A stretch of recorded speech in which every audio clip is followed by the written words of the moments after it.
All right, guys, welcome to another exciting episode of the Left Side View with Rahul and Amitabh. So this is the part two of the review episode. So I think where do we begin, Amitabh? So Rahul, we begin at home. We start with the Premier League, and the first match that we had yesterday was Chelsea. The first match after all the sanctions that were imposed on us against Newcastle, a team that has been in great form of late. And it took us till the 89th minute, a beautiful goal scored by Kai Havertz, even a better pass from Jorginho. Throughout the match, I think we did credit that I predicted a draw and you predicted a narrow Chelsea win, and that is exactly how the game followed. Um, a tough match, a match that was simmering under the surface, both the teams going in for tackles and both the teams not very happy with the kind of refereeing decisions. Dan Burn played out of his skin. He got an elbow by Havertz, and again a contentious decision whether that should have been a red or not. But yeah, I think more than the match, I think we always talk about this more than the match. It was the result. It was Tuchel's reaction at the end of the match when he was so happy that we came through, we pushed through. Because again something that we have discussed. Arsenal are snapping at our heels, and even now third is also not a given. So great team spirit shown by Chelsea and a narrow 1-0 win. After the match, Tuchel was asked about the travel plans for the midweek match, and he was like, if it's not plane, then we'll go by train, or if it's that, we'll go by bus. And even if that does not, come to fruition, he'll go in a 7-seater. So, yeah, saying all the right things. He also said that he'll be here until the end of the season, no matter what. So, yeah, people making all the right noises, and a very, very, very important victory for Chelsea. Yeah, what a match, and what a man, to be honest. Thomas Tuchel, seriously, uh, I think I didn't really think that he could endear himself anymore to the Chelsea fans, but then he does that every day. Simple as that. I mean, it's like that, it's us against the world right now, and yeah, I love it. I think Chelsea love it as well. They thrive on this, the siege mentality that this has created. I think, yeah. I mean, it's not just the men's team. I think even the women's team scored a late winner last night. So yeah, two great matches. I think the fact that so much is happening at the club, off the pitch now that, but everyone's like putting all their focus, on the pitch, and they're trying to answer all these questions by performing on the pitch. So yeah, these people can bring it on, and yeah, we will keep performing like this. Kai Havertz, I think, what, 3 games in a row that he has scored now. Jorginho's pass, like, again, it reminded me so much of Fabregas. Wow, Newcastle, on a 9-game unbeaten streak, all of a sudden they come to Stamford Bridge and they lose. So yeah, I understand. I mean, there are so many things to talk about this game, but it's just impossible to talk about all those things without going on a rant. So yeah, great result. As we predicted, it was going to be close. And I mean, we've talked about this as well, that someone like Eddie Howe has actually got a pretty good record at Stamford Bridge, with this Bournemouth side, that it wasn't really meant to be. I mean, Dan Burn, he talked about, this was actually his third game for against Chelsea this season already. He's played, I think, twice for Brighton, and now this one game, and he's been so good in all 3 of those matches, I think. So yeah, but in the end, again, it was Kai Havertz's quality who has really stepped up in the second half of the season, like he did last season. But I think this season he's even better than what he was doing in the second half of last season. But long way to continue. Simple as that.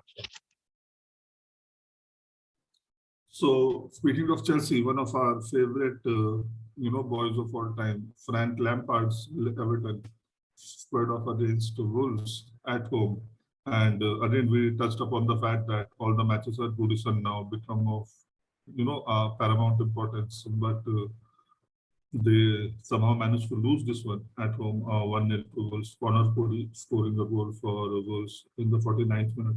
I think he's a Liverpool fan himself. He is. So yeah, a sort of backstory there as well.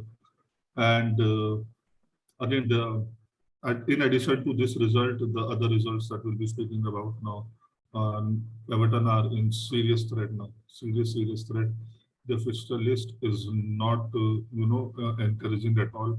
and they just need to pull their socks up. They do have matches in hand, but as we have already seen for someone like Tottenham or Burnley, matches in hand does not always is equal to points scored. So Everton in real threat. And as far as Wolves are concerned, after the mini blip, again back to winning ways. So good on them.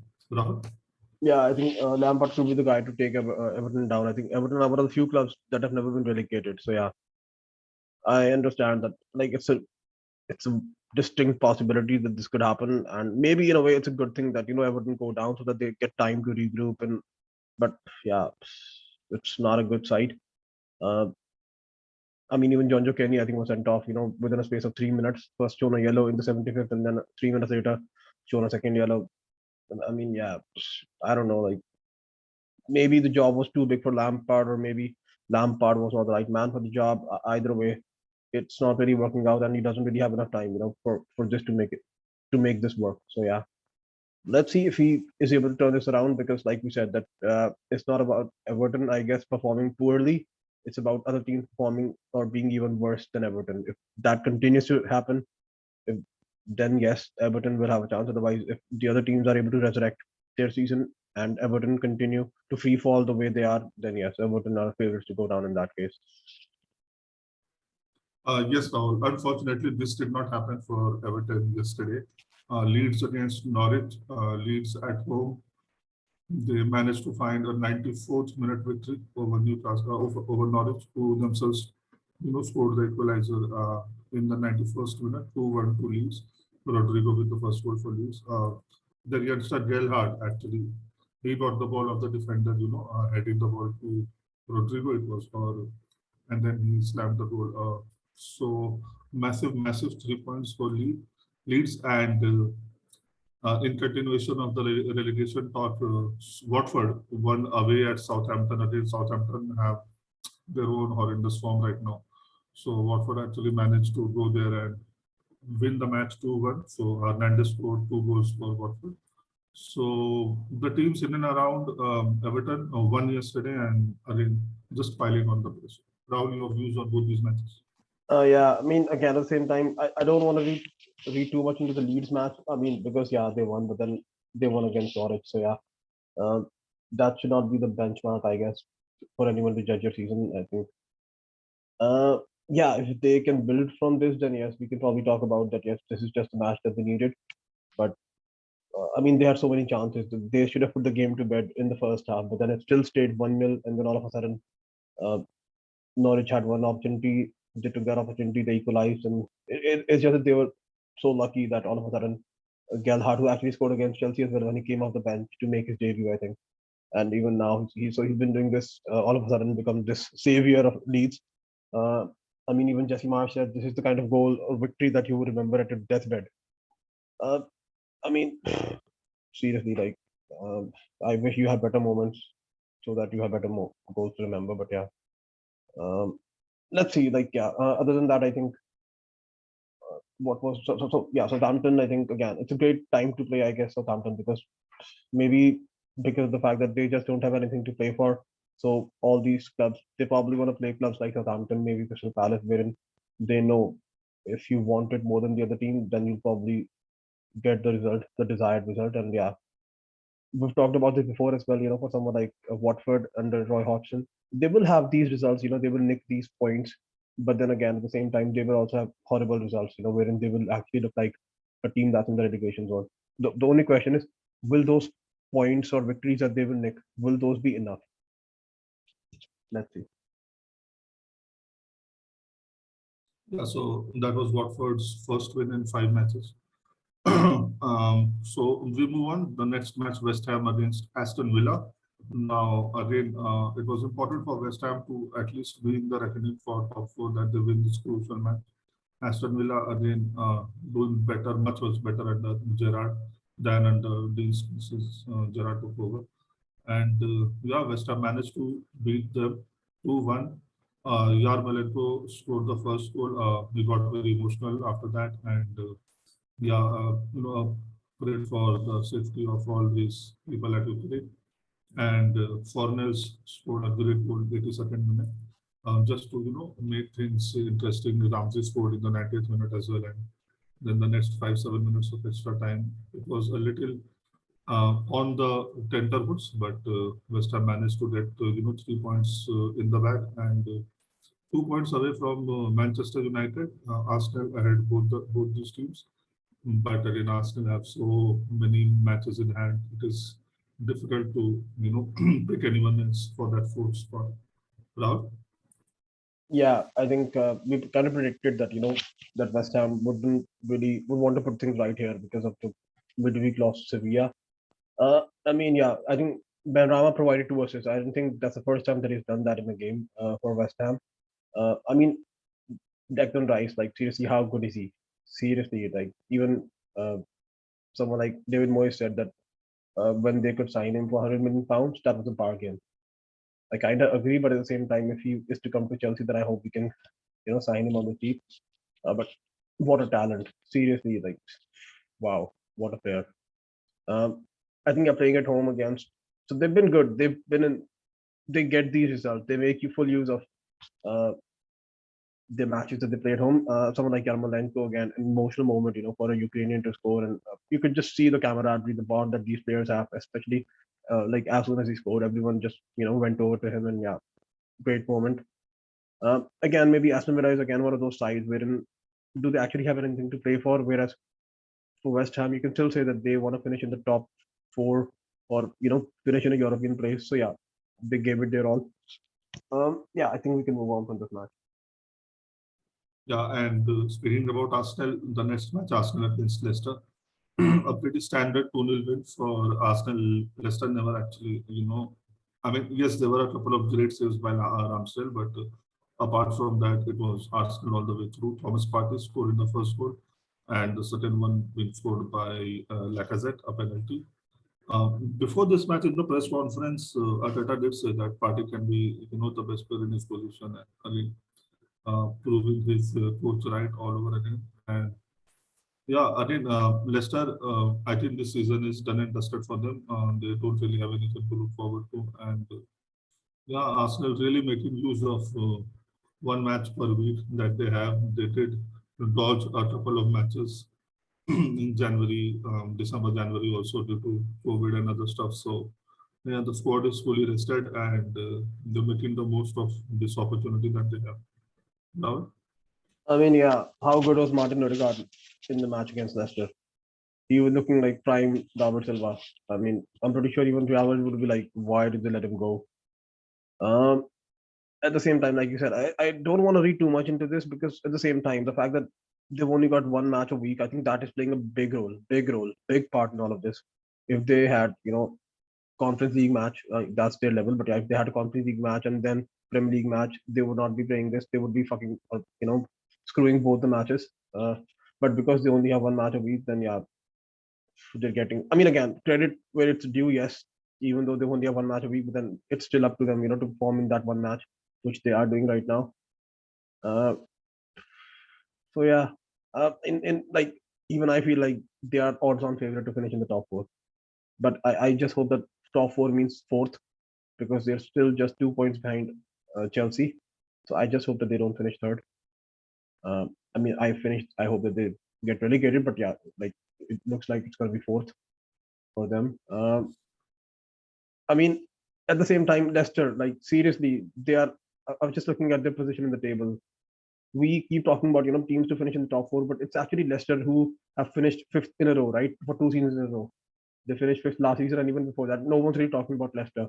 Like that's how poor they have been this season. They are what I think. Leicester 12th in the table right now, and one thing that has just not improved is their defense. Their frailty at set pieces. Another goal that they conceded at a set piece, which is another reason why I mean I don't want to talk about Brendan Rodgers, but again, it's something that he has just failed to take care of. He has just failed to organize the defense. It's the same thing, and the same thing happens again and again. I mean, they've got such a poor record now, especially away from home, and especially at conceding goals from set pieces. So, as much as credit goes to um, Arsenal, I think a lot of like for the fault, goes to Leicester as well. Yeah, I guess Leicester have considered the most number of goals from corners, so defense needs to be sorted out. And yeah, again, the question is maybe they overachieved in the last couple of seasons. Maybe all the players, the coach, they have done whatever they could have to the best of their abilities, and now it's all downhill from here. So maybe let's see what happens in the summer and what kind of players they try and get it to improve things. Because yeah, Uh, I think obviously like because because they were finishing fifth, so maybe they were also able to sign players that they probably wouldn't have been able to sign earlier. But if now if they finish like 12th, then maybe they will look at different kind of players to sign because the same players that they were able to sign maybe last season, they probably wouldn't be able to sign those same players now. Yes, I think that's about it from the Premier League. We can move on to the Bundesliga now. Dortmund faced off against Armenia Bielefeld, and Wolf scored a first half goal, 21st minute. Important 3 points for Dortmund. Haaland made a substitute comeback in the 63rd minute. The scoreline could have been more, but then they hit the post a couple of times and stuff like that. So, but still 3 important points for Dortmund. And Rahul, do we see a title race on? Because I Dortmund don't. still have to go to Munich. I personally don't. I mean, yeah, like we can probably say that the scoreline should have been better, but at the same time, uh, Dortmund are still missing a lot of players. I know that Haaland was back, even Giovanni Reina was on the bench. So yeah, a lot of the players are on the bench, but if you take a look at the starting lineup, then it's still way short of their best starting level. But yeah, I think uh, they got a they got a victory. They move on from this. But yeah, I don't really see that this would be this would give them the onus to go for the title. Yeah, I think Bayern are still favorites. I hope you understood that was sarcasm. Yeah. So the next match was fourth against Leipzig. It was actually the bottom club that started the scoring in the fourth minute, and after, I mean, from there it was all one-way traffic. More than half the team scored for Leipzig, one goal each, 6-1 to Leipzig. Again, I think the decision to get the new coach now has proven right, and they're making all the right noises. They're taking steps in the right direction. Good on them, and yeah, let's see what is the maximum they can reach in this season at least, and how do they build it up and take it from there. Rahul? Yeah, I think Leipzig could actually finish third as well because they are just 1 point behind Leverkusen, who lost to Cologne. And on top of that, the problem is that Leverkusen actually lost Florian Wirtz as well. He had an ACL injury, which means that he's going to miss the rest of the season. They could actually finish uh, third, Leipzig.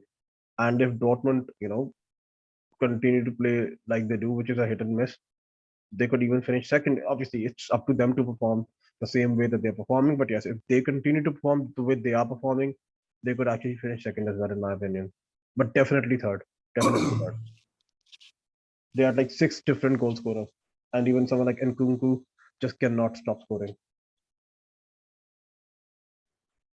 I still think Dortmund would be a little difficult to catch, but yeah, let's see. Let's see what So happens. with Dortmund, I kind of feel like it's more so because of Haaland as well. Like, uh, I know Haaland was back, but then he has been a little injury prone this season.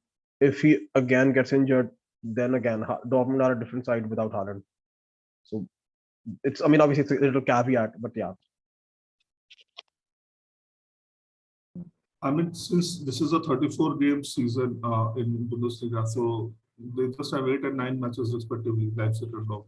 Yeah. So overturning this 9 point deficit, assuming that Dortmund lose the extra match in 9 points in 8 matches. Obviously, it can be done, but I still think Dortmund are ahead of the chasing back. But then, okay, of course, we've seen stranger things. Moving on, we actually have a little to talk about here from League A. PSG won the match 3-0 against the bottom side Bordeaux, with Mbappe, Neymar, and Paredes scoring one goal each. But it was actually the reaction of the crowd in this match They were booing and hissing the PSG team through the entire play of the match. And there have been calls for even Al Khalifi, the sporting, and Leonardo, that they have been asked to, resign from their post. Of course, there's a lot of stress on Pochettino as well as of now. Maybe Zidane is a possibility. So it is what it is. I think it will only be domestic glory for PSG this season as well, and the fans are not happy. Rahul? I mean, yeah, they've actually got nothing else to play for, so they've already been knocked out of the other competitions. Champions League, obviously, Real, but even uh, I think the league, the the FA Cup version of League One, I guess. Even there, they were knocked out uh, by Nice, and I think they already lost to I think Lille as well in the beginning of the season. So yeah, they've lost all the other competitions. They're already out of all the other competitions. It's only League One to play for, and even there, they've got like such a healthy lead that they can continue to rest uh, Neymar and Messi if the crowd continues to jeer them and whistle at them, and still they would nobody would be able to cut down that deficit, and they would still win the league. But then again, just one just winning the league is not it's just not enough with the team that they have. Simple as that. Yes, yes, Rahul. That is what you get when you don't plan properly. I think the worst part is Neymar still has 4 years in his contract. So all the best to PSG. Moving on, we move on to the Serie A. The first match that we can discuss is Fiorentina against Bologna. Lucas Torreira getting the winning goal in the 70th minute. Bonifazi got a red card for Bologna. So important 3 points for Fiorentina. What are your views? Yeah, again, it's like even Bologna, they're like under this downward spiral. They've been losing a lot of their matches, whereas Fiorentina again a little hit and miss, but at the same time they've got a decent home record and winning 1-0 at home against Bologna. The surprise is that Lucas Torreira, got the winner. So yeah, I think they've had some decent opportunities and they made use of those opportunities. I think at the same time this game they were just supposed to win. Like it would have been a surprise if they had not won this match because Bologna had a player sent off in the 41st minute. So yeah, I mean they played practically uh, 50 minutes, against 10 men. So yes, it was in a way inevitable. Yeah. Yes, in the next match we had Hellas Verona's against Napoli, a crucial match for Napoli because of how the last week panned out. So they actually got the job done. Victor Osimhen scoring a couple of goals. Faroni scored 1 goal for Verona, then he got red in the last minute of the match, and the captain Ciccerini got red in the 83rd minute. So the end of the match was a little fractious, but I think Napoli won't be too concerned about that. They are just happy that they got the 3 points and just to double their delight in the drop points too, which we will discuss. So, yeah, Rahul? I mean, yeah, it's just a game that Napoli needed to win. Simple as that. I mean, they just wanted to put their loss to AC Milan behind them, and I mean, finally we saw goals from Victor Osimhen, who had been so lethal in front of goal in the first half of the season, but then injury concerns and COVID, he I guess was still trying to regain his fitness and getting back to 100%. So yeah, he even tried so much. I remember last time out against Milan, but then couldn't really score. So yeah, all of a sudden he's back in the fray, and let's see if he can continue to build from this. But yeah, the fact that they scored 2 goals and then conceded 1 goal, they probably would have been a different match had it not been for the red card and then against playing against 10 men, and then all of a sudden, uh, then the other team goes down to 9. So it's almost impossible. So good on Napoli. I think they will just look at this and say job done, got the 3 points because yeah, it's like we've talked about this before. It's a three horse race right now in Italy and all. I mean, we'll talk about the other matches as well. But yeah, good result for Napoli. We can discuss about the two draws that happened yesterday now. Atlanta against Genoa, 0-0. Udinese against Roma, 1-1. Molina scored a screamer of a goal for Udinese. And in both the matches, actually, it followed the same pattern. They were trying to, they did create chances, but unfortunately, the goals did not happen.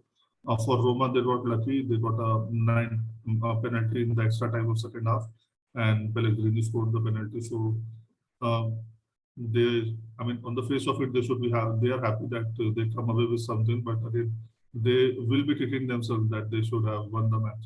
And the same goes for Atalanta. Rahul, your views? I mean, Atlanta, yeah. So they played each other twice already, and both the matches were nil-nil draws. In fact, Genoa, this was their seventh or sixth match in a row, which was a draw. So they've had this new manager, Alexander Blessing, a German manager. Uh, they've not been losing, but they've not been winning either. And like I said, six or seventh draw in a row. So they're still down there in terms of the league standings. Not really sure if this helps them a lot because yeah, they are Genoa. I think they're still 19th in the table. So they've had these draws, but draws are not going to help them to get out of the relegation zone. For Atlanta, yes, points dropped. I think uh, the fact that they got the job done against Leverkusen in Europa League, and now again the focus will switch to Leverkusen in the Europa League. But yeah, their performances, especially domestically, are not so good, especially with the injury concerns that they have. I think yeah, they're totally out of it now in terms of someone who's going to finish in the top four. I don't think that. I think it's the same top four that you see right now. It's going to be the same top four come the end of the season. Yeah, there's a clear demarcation now. There's a gap of 8 points between Juventus and Atalanta, though Atalanta have one game in hand, but I really don't think it matters now. The top four are done and dusted. It's just the positions that need to be decided. And as far as Genoa is concerned, they have drawn their last 5 matches, but again, not really going to solve the purpose as far as the relegation is concerned because to get out of it, you need 3 points, not one. Yeah. Yes, sir. Yeah, about the other match, I think Udinese versus Roma. I mean, we just expected this, like it's just the kind of match where you would see Roma drop points. They would beat Atlanta at home, but then they would drop points against Udinese. Again, I understand Udinese are a side that want to move away from the relegation zone. I think they are what 14th now. So yeah, they're doing great. They've had some decent results. They even got a draw against Milan. Uh, and again, it's just a match that you expect, from Roma, wherein they would drop points. So not much to say. It's just typical Roma, yeah, this season at least. Yeah, maybe Mourinho should not have come back. Yeah. The final match, the match that we have already alluded to, Torino against Inter Milan. Torino actually took, you can say, sort of a shock lead. Nascimento scoring a goal in the 12th minute. And there was some, I mean, I remember a couple of huge saves by Handanovic to keep Inter in the fray. And they kept penning on. I think there was, I don't remember. But there was a chance by Martinez. I think it was ruled out by offside or whatever. So finally, Alexis Sanchez scored the equalizer in the 93rd minute. Again, now you can say that they got 1 point at least, or you can say that they dropped two.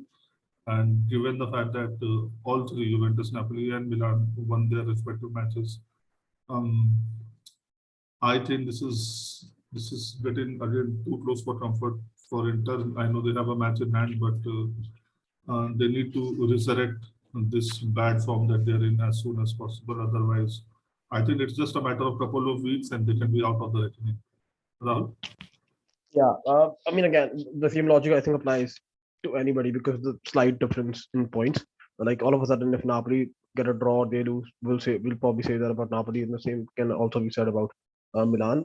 But the reason is still the same. I think because of the fact that Inter have the best squad or the most depth, which is the reason why that you would still expect Inter to uh, maybe get back into it as compared to Milan or at least Napoli for sure, in my opinion.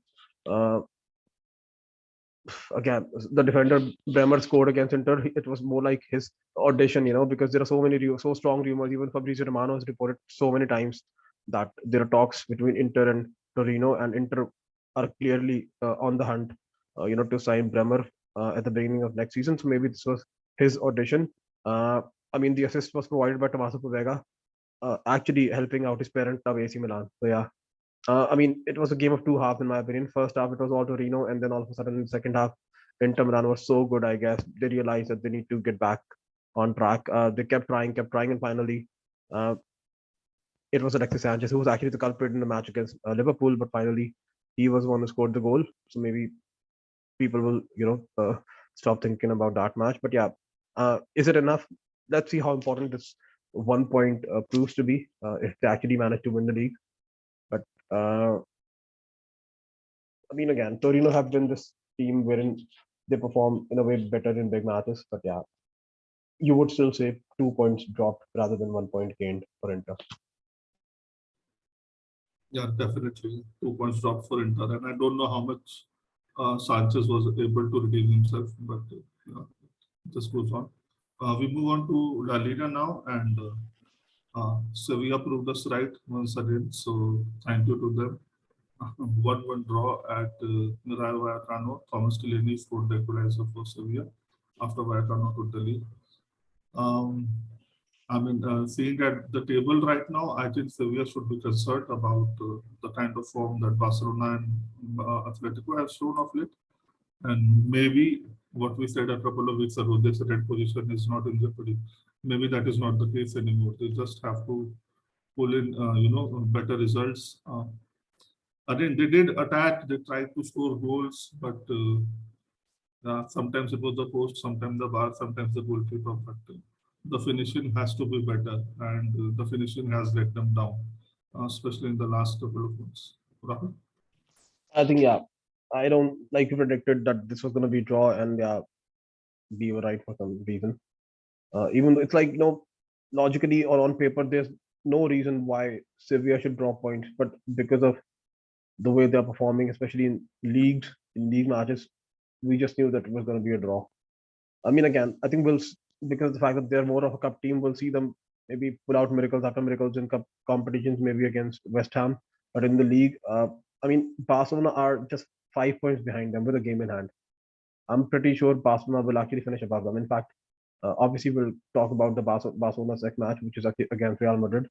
Um, but yeah, I think Barcelona. I just don't see Sevilla finishing second. They'll still finish in the top four, but finishing second is like so difficult for them, in my opinion. Now,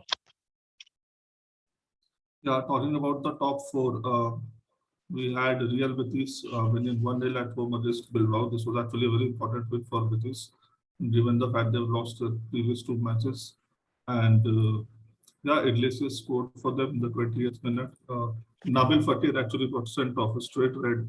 Um, he kicked out at one of the players. I think that player said something to him when he was already fouled and on the ground. So that aside, great victory for Betis. But the fact of the matter is, from being chased, they are the chasers now, and it looks insurmountable for. I mean, um, insurmountable, like pretty difficult. Of course, they can make a comeback, and the teams ahead can have a loss of form as well. But those two losses have really dented their chances of securing the top four place in La Liga this season. Rahul? I mean, yeah, Sevilla don't really have to look far away. They can just look at Real Betis. Real Betis were with Sevilla on the table, and all of a sudden, Barcelona and Atletico have already overtaken them. So this Sevilla could be next. I mean, but yeah, about this match, I think they just needed this victory. Simple as that to keep the pressure on the teams above them and also on the chasing pack.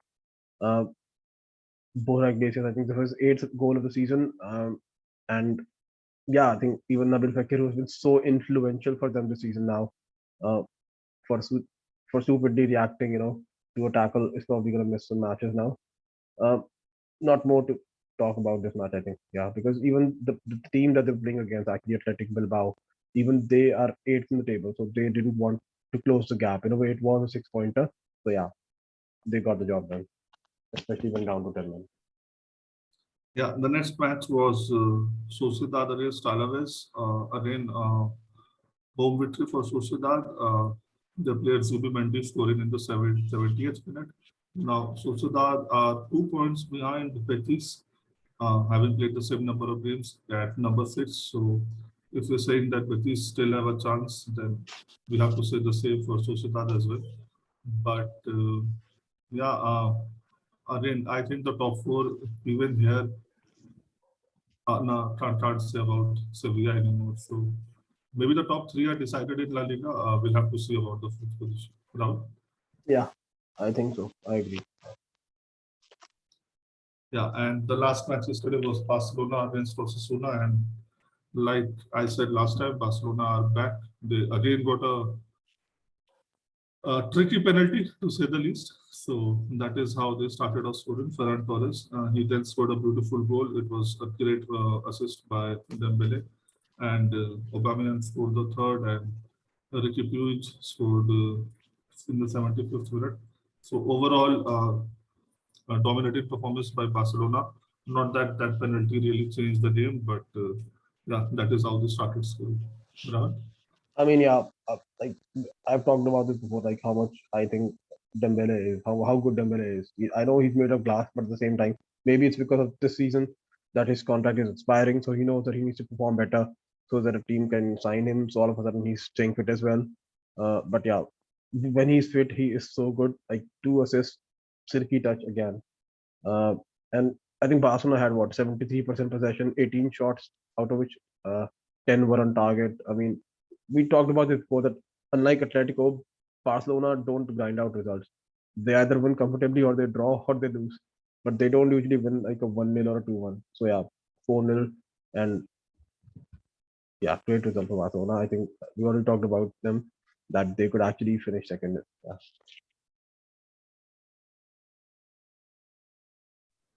Yeah, so with that, we come to the end of our review of the matches that happened on Sunday. We'll be back with the midweek matches preview soon. So till then, take care and bye bye. All right, guys.